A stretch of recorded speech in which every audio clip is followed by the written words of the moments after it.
महंगी, जेब हुई खाली, आखिर कब तक चलेगी ये बदहाली। अस्सलाम वालेकुम नाज़रीन, मैं हूँ उरुज रिजवी और आप देख रहे हैं कंज्यूमर पल्स, जहाँ आवाज़ आवाम की दबती नहीं बल्कि एक गूंज बन जाती है।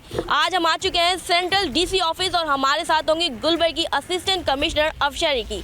हम चलते हैं, देखते हैं आज किस मार्केट का विजिट करेंगे और क्या होता है, किस तरीके से हम देखते हैं कि रेट के ऊपर किस तरीके से एक्शन लिया जाता है। हमारे साथ चलिए।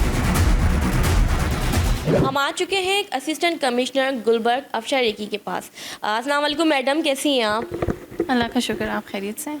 अच्छा, मुझे ये बताएं कि आज आप कौन सी मार्केट का विजिट करने वाली हैं, क्योंकि अशिया खुर्दनोश की कीमतों में जहाँ देखा जा रहा है रेट लिस्ट के ऊपर अमल दरामद नहीं होता, आपका किस चीज़ पे फोकस है और आज हम कौन सी मार्केट पे विजिट करने? जी, आज जिस मार्केट में हम जाकर विज़िट कर रहे हैं वो है वाटर पम्प की बहुत बड़ी मार्केट है और it's one of the biggest markets of Gulberg sub division.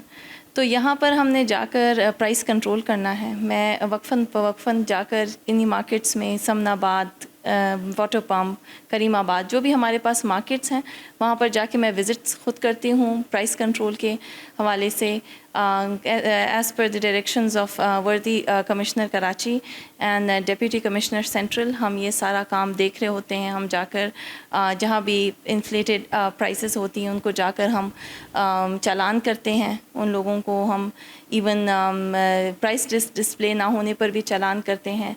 इस वीक जो है हमारा सबसे ज़्यादा फोकस जो है वो मिल्क, एग्स और डेयरी पे है और हमारे पास वेजिटेबल्स हैं। बाकी हमें जो जिन जिन चीज़ों की कमिश्नर साहब की तरफ से हमें हिदायत मिली हैं वो हम देख रहे हैं। पिछले दिनों भी हमने लास्ट वीक हमने जो है वो सिंध फूड अथॉरिटी के साथ एक जॉइंट ऑपरेशन की, जिसमें हमने जाके मिल्क एडल्ट्रेशन